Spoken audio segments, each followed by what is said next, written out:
A tampa sobe. O disco gira. A agulha desce. Antes da primeira nota, existe um segundo de silêncio que nenhum aplicativo entrega.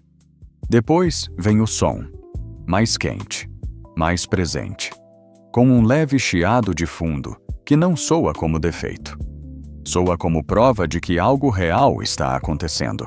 É por isso que tanta gente que cresceu no streaming entra no universo do vinil e não quer mais sair. O ritual analógico desacelera a escuta e devolve atenção, presença e intenção a um ato que virou automático no mundo digital. Isso não é só nostalgia. É uma escolha consciente, sustentada por números fortes. Em 2025, os Estados Unidos venderam mais de 47 milhões de discos de vinil, alta de 9% sobre o ano anterior e o 19º ano consecutivo de crescimento.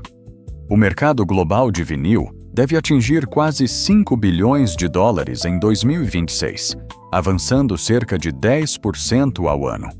E mais de 40% de todos os discos vendidos passam por lojas independentes, não pelo algoritmo, não por uma tela. Por gente que conhece música e ajuda a transformar compra em descoberta.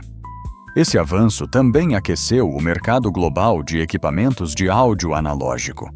Nunca houve tanto interesse em montar um sistema para ouvir com calma e intenção. E quem descobre esse universo raramente volta atrás, porque ele oferece mais do que conveniência. Oferece conexão. Mais do que formato, ele cria uma relação diferente com o tempo, com a coleção e com a audição.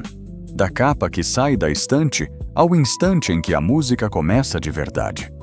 O vinil voltou, desta vez com força real, cultural e comercial.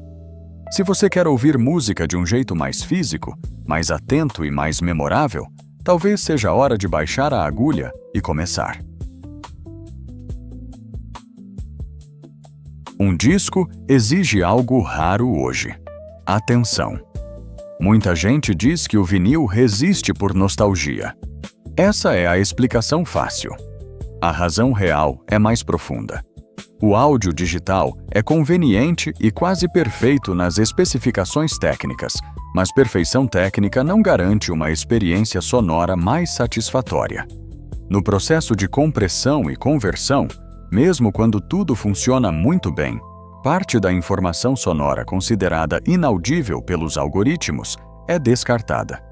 No vinil, a cadeia é analógica do começo ao fim. A agulha lê as variações físicas do sulco. O fono amplificador reforça esse sinal. O que chega aos alto-falantes é uma representação contínua do som original, sem a discretização do digital. Daí vem o que audiófilos chamam de calor analógico. É menos agressivo nas frequências altas, mais presente nos médios e com uma sensação de profundidade espacial que sistemas digitais bem ajustados tentam reproduzir, mas raramente alcançam por completo. Mas os números não capturam tudo. Existe o ritual.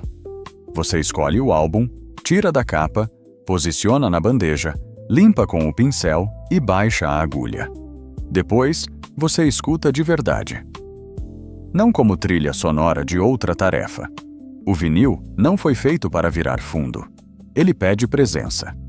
E em 2026, numa cultura dominada por notificações, feeds e playlists infinitas geradas por inteligência artificial, essa exigência de presença não é um defeito. É exatamente o motivo para colocar um disco para tocar e ouvir com intenção. Se você quer mais do que conveniência, experimente esse compromisso. Escolha um álbum inteiro, ouça lado por lado e perceba o que muda quando a música deixa de disputar sua atenção. O analógico cresce porque oferece algo raro: som contínuo, gesto consciente e uma pausa real no ruído constante do dia de hoje mesmo. Nem tudo que volta do passado volta por nostalgia. O vinil cresce porque oferece outra relação com a música. Em vez da pressa, ele pede escolha. Em vez do consumo automático, ele convida ao ritual. Não são faixas soltas correndo em sequência infinita. É um álbum inteiro ocupando espaço físico, tempo e atenção. Em 2026, colocar a agulha no disco é desacelerar o mundo por alguns minutos. É aceitar pequenos ruídos, pausas, trocas de lado e imperfeições como parte da experiência. É lembrar que ouvir música também pode ser um gesto tátil, visual, quase cerimonial. Talvez seja exatamente por isso que o formato continue crescendo em plena era da inteligência artificial, dos algoritmos e da conveniência absoluta. O vinil não compete com o digital no campo da praticidade. Ele vence em outro território, o da presença. Com curiosidade, bons discos, um sistema coerente e calma para ouvir, qualquer pessoa pode começar sem transformar a sala em um templo audiófilo. Depois, o resto vem com o tempo. Uma capa encontrada por acaso. Uma prensagem especial. Uma descoberta em uma feira. Uma noite em que o lado B muda completamente o clima da casa. No fundo, o vinil fala menos sobre tecnologia antiga e mais sobre comportamento contemporâneo. Em um mundo que tenta transformar tudo em fluxo, ele continua girando. Devagar. Físico. Imperfeito. Profundamente humano. Se você quer ouvir de outro jeito, comece simples. Escolha um bom disco e dê à música a presença que ela merece. Não para vencer o digital, mas para lembrar que conveniência não é a única medida de valor. Às vezes, desacelerar alguns minutos é a maneira mais atual de escutar. E quando a música recebe tempo, atenção e toque, ela deixa de passar ao fundo e volta a acontecer.